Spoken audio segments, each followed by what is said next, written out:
Egun on Donostia atsegin handia da hemen egotea, eta hasiko gara aurkezpenarekin. Normalean, gizakiok hirietan bizi garenetik, ez ditugu tresnak erabili lankidetzarako edo komunitatean bizitzeko izan ere, arkitektoek, urbanistek, normalean hau egiten dugu hiriak diseinatzen ditugunean, irudeko diseinu benetan edarrak, interesgarria baina inolako daturik gabe, eta komunitateari erakusten dizkiogu, eta zer gertatzen da, oihu handiena egiten duenari entzuten zaiola. City Science proiektutik Cityscope landu dugu, eta bertan datuak erabiltzen ditugu, open sourcekoa da, eta baita ere evidentzia zientifikoak erabiltzen ditugu. Horrela, erabakiak modu komunitario eta kolaboratiboan hartzeko. Hemen, badaukagu, MIT-ko kampusean, garatuko dugun prozesu bat bolpen legosekin erekitako eredu bat da, eta hor simulazioak egiten ditugu, ezta?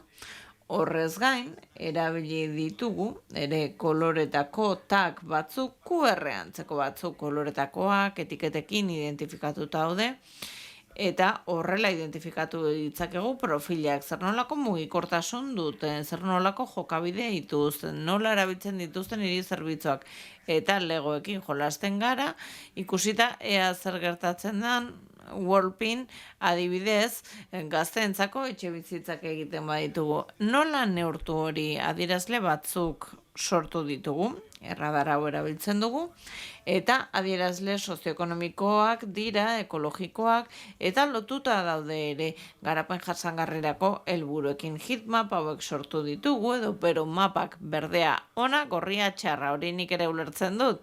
Beraz, primeran dago dena mahai batean jartzen dugunean, herritarrak inguruan jarditzakegu, gobernua, industria, eta denek arditzakete erabakiak aldi berean ulertzeko zer behar duen komunitateak. Baina nola erabili zitizko mugikortasun gaietan ulertu behar dugu nola mugitzen diren pertsonak A puntutik B punturaino.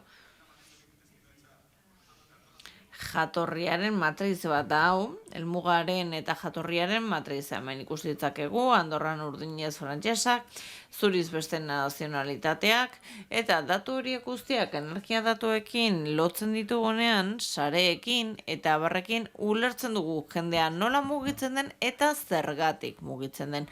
Horrela, bada aurreikuspenak, iragarpenak egin ditzakegu.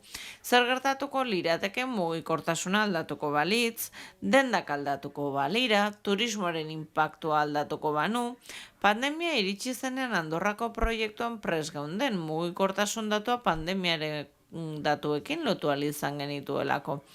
Eta, honi esker bere gobernuak erabaki egokiak hartu ahal izan zituen mugikortasunaren arloan. Boston Consulting Groupekin, adibidez, hainbat eragilerekin lankidetzan ari gara ibilgailu autonomoek zer nolako eragina izan dezaketen jakiteko. Udalarekin, komunitateekin ere lan egin dugu, 3 mahai sortzeko, bata auzokoa, bestea kalekoa, eta bestea hirikoa. Ulertzeko zer gertatuko litzatekeen autobusaren korridore bat jarriko bagenu. Eta beraiek komunitatean landu dute eta onetsi dute proiektua. Eredu batzuk sortu ditugu ere ikusteko ea zer nolako eragina duten herritarrengan hiri mugikortasun politikek. Zer nolako eragina duten guk ibilgailuak aukeratzeko orduan.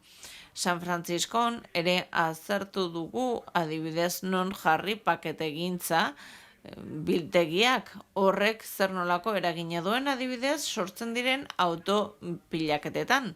Bartzelonako superretxadiak ere neurtu ditugu eta ikusi dugu zer gertatuko litzateken gazteak ekarriko bagenitu, nola hobetuko genuke berrikuntza leku horietan.